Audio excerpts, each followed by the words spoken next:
Hello बच्चों, स्वागत है आपका अपने इस YouTube channel AVN coaching e learning classes में। आज के इस वीडियो सेशन में आपको 12th फिजिक्स के वैद्युत धारा चैप्टर का अनुगमन वेग तथा वैद्युत धारा में संबंध का एक महत्वपूर्ण डेरिवेशन का व्यंजक प्राप्त किया जाएगा। तो चलिए हम देखते हैं, लेकिन उससे पहले हम समझते हैं अनुगमन वेग तथा वैद्युत धारा समझते हैं क्या होता है। हम इसमें रिलेशन से पहले समझते हैं अनुगमन वेग क्या होता है और वैद्युत धारा क्या होता है। जैसे वैद्युत धारा आप पढ़े हो कि आवेश प्रवाह की दर को क्या बोलते हैं, वैद्युत धारा। तो आवेश प्रवाह की दर अर्थात I बराबर होता है Q/T। तो कहने का मतलब जब हम व्यंजक निकालेंगे तो हमें आवेश निकालना होगा, उस आवेश को T से हम डिवाइड कर देंगे तो हमें रिलेशन आ जाएगा वैद्युत धारा और अनुगमन वेग में। तो पहले चलते हैं, थोड़ा समझते हैं अनुगमन वेग होता क्या है। देखिए यहाँ पर बैटरी से जुड़ा है, एक चालक पदार्थ है, बैटरी से जुड़ा है, प्लस है, क्या है, माइनस है। तो इलेक्ट्रॉन जो होंगे इस दिशा में चलेंगे, इलेक्ट्रॉन के चलने की दिशा है, और इलेक्ट्रॉन के चलने की विपरीत दिशा में वैद्युत धारा प्रवाहित होती है। तो चालक में क्या होते हैं, इलेक्ट्रॉन प्रवाहित होते हैं तथा उसमें कुछ धनायन भी होते हैं। जैसे इलेक्ट्रॉन पहले सीधा चलने की कोशिश करता है, सीधा चलने की कोशिश किया, मान लो इलेक्ट्रॉन ऐसे सीधा चलने की कोशिश किया, तो फिर रास्ते में मिलते हैं क्या, इनको धनायन मिलते हैं। धनायन से टकरा करके अपनी वेग और दिशा को खो देता है। फिर सीधा चलने का प्रयास करता है, फिर मान लो कोई धनायन मिला, फिर अपना वेग व दिशा खो देगा। फिर मान लो फिर सीधा चलने का प्रयास किया, अब यहाँ से वेग और दिशा खो दिया, फिर सीधा चलने का प्रयास किया। फिर क्या होगा, यहाँ पर धनायन मिले, फिर अपना वेग व दिशा खो देगा, फिर सीधा चलने का प्रयास किया। फिर मान लो रास्ते में धनायन मिले, फिर अपनी वेग व दिशा खो दिया, फिर ऐसे। इस प्रकार से क्या होता है कि जो इलेक्ट्रॉन होता है चालक में जिग जैग मोशन में अर्थात टेढ़ी मेढ़ी गति करता है। इसी टेढ़ी मेढ़ी गति को दो धनायन टक्करों के मध्य, देखो यहां से इलेक्ट्रॉन चला, एक धनायन यहां से टकराए, एक धनायन यहां से टकराए, इनके बीच का जो औसत वेग होता है उसी को अनुगमन वेग कहते हैं। तो क्या बोलोगे अनुगमन वेग, कि चालक में इलेक्ट्रॉनों का दो धनायन टक्करों के मध्य का औसत वेग, चालक में दो धनायन टक्करों के मध्य का औसत वेग ही क्या कहलाता है, इलेक्ट्रॉनों का अनुगमन वेग। कहने का मतलब इलेक्ट्रॉन जो हैं चालक में दो धनायन टक्करों के मध्य का औसत वेग ही कहलाता है अनुगमन वेग। और अनुगमन वेग को किससे प्रदर्शित करते हैं, Vd से। तो बातें समझ में आई, अनुगमन वेग और वैद्युत धारा समझ में आया। फिर से समझिए, वैद्युत धारा क्या होता है, आवेश प्रवाह की दर क्या कहलाती है, वैद्युत धारा, I बराबर Q/T। अनुगमन वेग क्या होता है, किसी चालक में इलेक्ट्रॉनों का दो धनायन, देखो इलेक्ट्रॉन एक बार यहां धनायन से टकराए, एक बार यहां धनायन से टकराए, इसके बीच का जो औसत वेग होगा, औसत वेग का मतलब क्या होता है, कुल वेग बटे कुल समय। इसका जो कुल समय होता है उसको श्रांतिकाल बोलते हैं। अभी आगे जब हम डेरिवेशन पढ़ेंगे ओम के नियम की व्युत्पत्ति, अनुगमन वेग के आधार पर ओम के नियम की व्युत्पत्ति, तो उसमें श्रांतिकाल का उपयोग होगा। तो कहने का मतलब जब इलेक्ट्रॉन दो धनायन टक्कर के मध्य दो धनायनों के मध्य टक्कर करता है तो इसका बीच का जो औसत वेग होगा और जो कुल समय होगा श्रांतिकाल कहलाएगा। तो समझ में आया। तो अब हम इसका व्यंजक प्राप्त करते हैं। तो सिंपल सी डिफिनेशन है, अगर अनुगमन वेग पूछा जाए, अनुगमन वेग को अपवाह वेग भी कहते हैं। तो क्या बताओगे, किसी चालक में इलेक्ट्रॉनों का दो धनायन टक्करों के मध्य का औसत वेग ही अनुगमन वेग कहलाता है। इसको Vd से प्रदर्शित करते हैं। चलिए अब हम इसका व्यंजक, दोनों में संबंध पढ़ेंगे, अनुगमन वेग तथा वैद्युत धारा में संबंध। तो मान लेते हैं कोई यहां पर एक छोटा सा चालक हम ले लेते हैं, अनुप्रस्थ परिच्छेद का क्षेत्रफल लेते हैं, अर्थात चालक के एक थोड़ा सा भाग ले लिए, छोटा सा भाग ले लिए, उसको बोलते हैं अनुप्रस्थ परिच्छेद। इसका क्षेत्रफल होता है A। मान लो इसमें से n इलेक्ट्रॉन गुजरते हैं, कितने इलेक्ट्रॉन गुजरते हैं, n इलेक्ट्रॉन गुजरते हैं। तो लिखेंगे क्या कि माना किसी चालक के अनुप्रस्थ परिच्छेद का क्षेत्रफल, किसी चालक के अनुप्रस्थ परिच्छेद का क्षेत्रफल, अनुप्रस्थ परिच्छेद का क्षेत्रफल A कामा उसमें से गुजरने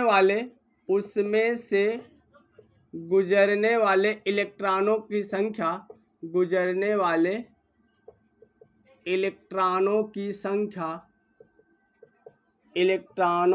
संख्या स्मॉल n, देखो इस परिच्छेद से गुजरने वाले इलेक्ट्रॉनों की संख्या, तो थोड़ा सा भाग है इसलिए इसको स्मॉल n मान लेते हैं।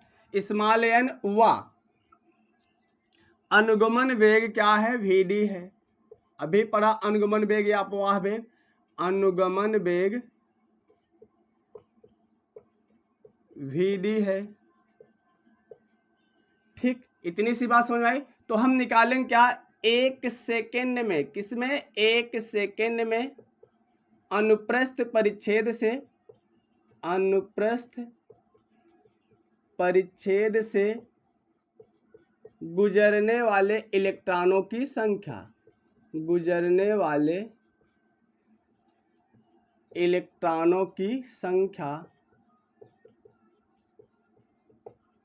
संख्या इसको मान लेते हैं कैपिटल N, कुल इलेक्ट्रॉनों की संख्या कैपिटल N मान लेते हैं।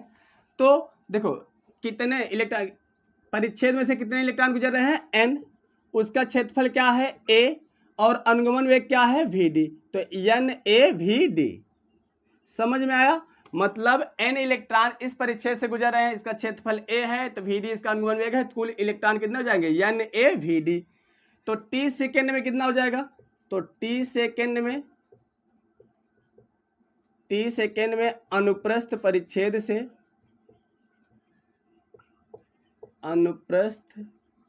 परिच्छेद से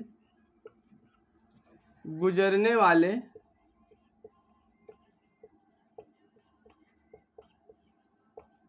इलेक्ट्रॉनों की संख्या कितनी हो जाएगी, बताओ जल्दी। इलेक्ट्रॉनों की संख्या, देखिए अगर एक सेकेंड में NaVd है तो t सेकेंड में t से मल्टीप्लाई कर दो तो क्या हो जाएगा, n बराबर NaVd इंटू t। ठीक, अब हम मान लेंगे t सेकेंड में चालक में प्रवाहित आवेश, तो क्या हो जाएगा, t सेकेंड में, क्योंकि हमें क्या निकालना है, धारा और अनुगमन वेग में संबंध निकालना है, तो क्या करना पड़ेगा हमें, तो आवेश तो निकालना पड़ेगा ना, क्योंकि धारा I बराबर क्या होता है, Q बाई टी, तो आवेश निकाल लेंगे, t से डिवाइड कर देंगे। तो t सेकेंड में चालक में प्रवाहित आवेश, t सेकेंड में चालक में प्रवाहित आवेश Q हो, तो आपको पता है आवेश Q बराबर क्या होता है, N इंटू E। यहां पर हम क्या मान लेंगे, कैपिटल N इंटू E। इतनी बात समझ में आई।